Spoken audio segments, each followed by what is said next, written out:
વિરમગામના ward number 8માંથી પસાર થતો વિવાદિત રસ્તો હાઈકોર્ટના આદેશ બાદ મામલતદાર દ્વારા તાળામારી બંધ કરી દેવામાં આવ્યો। આ રસ્તો બંધ થવાના કારણે સંજીવની સોસાયટી, અવની પાર્ક અને મંગલમ સહિતની સોસાયટીઓના રહીશો, વિદ્યાર્થીઓ, વૃદ્ધો અને ઇમરજન્સી સેવા માટે ભારે મુશ્કેલી ઊભી થઈ છે। સ્થાનિક રહીશોએ નગરપાલિકાના ચીફ ઓફિસરને આવેદનપત્ર આપી તાત્કાલિક વ્યવહારુ વૈકલ્પિક રસ્તો અપનાવી માંગ કરી છે। સામે પક્ષે જમીન માલિકોનું કહેવું છે કે બિલ્ડરોએ રેરાના સાચા પ્લાન છુપાવીને લોકોને ગેરમાર્ગે દોર્યા। કાયમી ઉકેલ ન આવે ત્યાં સુધી વૈકલ્પિક રસ્તાની માંગ વચ્ચે વિસ્તારમાં ભારે અસંતોષ જોવા મળ્યો।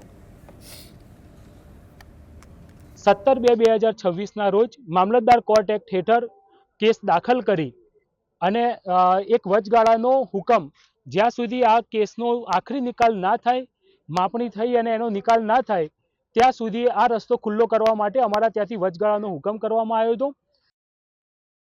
અમને સાંભળ્યા વગર એ લોકોએ તાત્કાલિક આવી પ્રાંત અને મામલતદારે ઝાંપો ખોલાવેલ અને તે બાદ અમે હાઈકોર્ટ ગયેલ।